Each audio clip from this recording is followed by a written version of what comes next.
Come and enjoy everything Victoria has to offer, including the Bells Bowl, which is where we are for the round, the dreaded round, the round of 13th place finishes, which is what Nikki Van Dijk wants to avoid here. She's one of the locals in the draw. And she's starting off pretty nicely here. She's got Macy Callaghan. It isn't an easy heat. Macy's got some big turns, so Nikki Van Dijk, she wants to finish this wave on her feet, looking for a big finish, and unfortunately, that oncoming section doesn't come her way. And then Nikki finding a lot of projection out of that turn to find some open face. The best turn on that wave right there. And then also keeping a lively approach on the rest of this wave.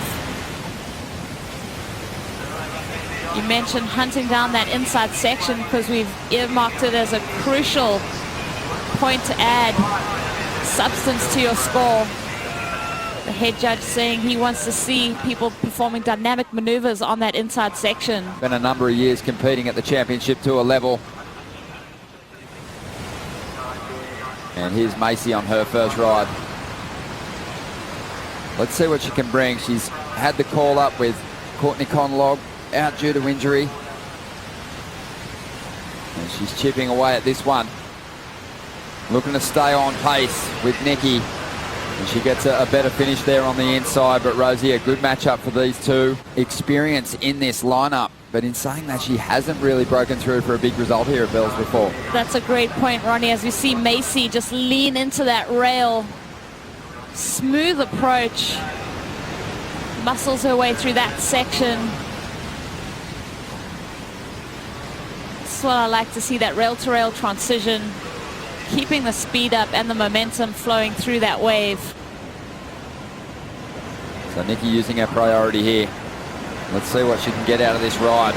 Chasing just a 0.34 at this stage.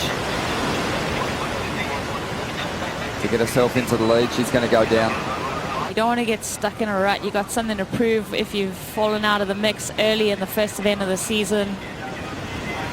Macy's just not one of those competitors that you can afford to give opportunities to. She didn't make much of that one. But we've seen it in the limited opportunities she's had to surf at the championship tour level. She's put up good scores. Or out wide, Nikki's back in position. And having a look at this one. So still finds herself back in second spot at the moment. Looking for just a 1.94 to make the jump up into first. A bit of time behind the section here. And she opts to kick out.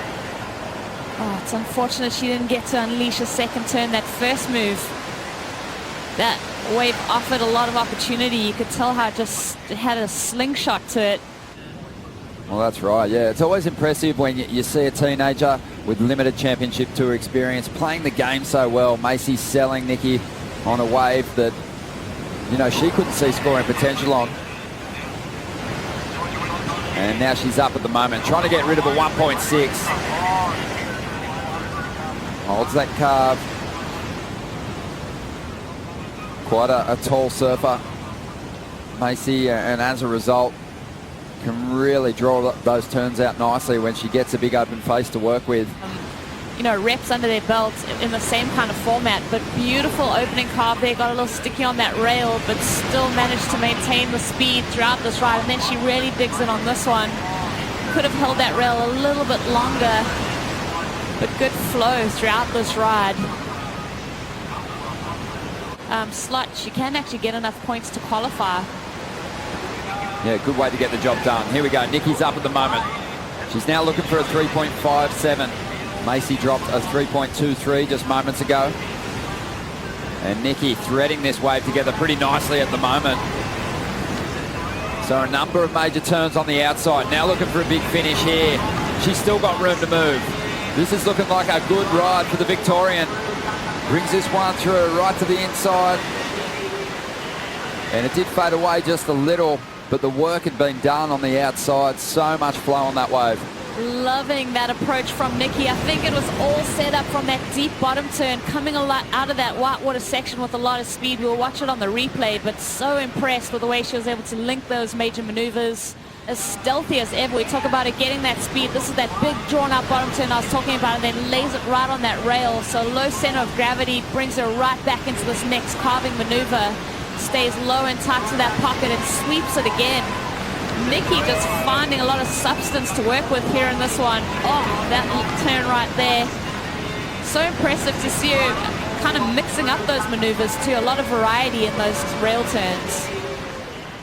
Mika's the first person to see it get overwhelming and say, hey, just people respect you more when you just say no, and because they know that, yeah, you're filling your tank, you know, you're keeping yourself. Your groove, it seems like Macy has really risen to the challenge that Nikki threw down with that 7.5. Great opening turn there. Love the speed she carries. I know I've been saying that, but it's just so impressive to see the way that she's got that flow and that linkage throughout the ride. And this closing maneuver you mentioned, hanging on for dear life. You've got that whitewater sweeping from one wave, the oncoming section. So Macy doing well just to maintain her composure and keep those feet in the wax. Nikki Van Dijk's got to make the right call here because Macy's not too far behind. She's trying to get in position for this one, it looks like. Having a good think about it. And she's going to commit. Let's see what she can do. Trying to get rid of a 3.67. Off the bottom and into the pocket. Nice adjustment off the top there. And really starting to find a rhythm on this wave. Keeping that board moving, rail to rail. Now driving down the line. Here comes the finish. Banks off the foam, and that's going to feel good. That should get rid of the 3.67 and make life a little harder for Macy. Yep. For Nikki right now, her positioning in the lineup, it really gives her an opportunity to open up with a big first maneuver, and it sets up the rest of the wave. So just gets into it early, gets a lot of speed, gathers that, and finds a bit of open wall. So she snaps under the hood there, cut back around. But then this wall on this wave also gives her opportunity to stay busy and keep that speed up. Sometimes the wave can slack off completely. You got to bounce and find that speed, but she can connect with this section right there. She keeps it tidy. She could have hammered it a bit harder, but why do that when you're trying to improve on a 3.67? Waiting on a couple of judges to lock in their numbers, but Macy on the outside, she's going to get a look at a pretty decent wall here.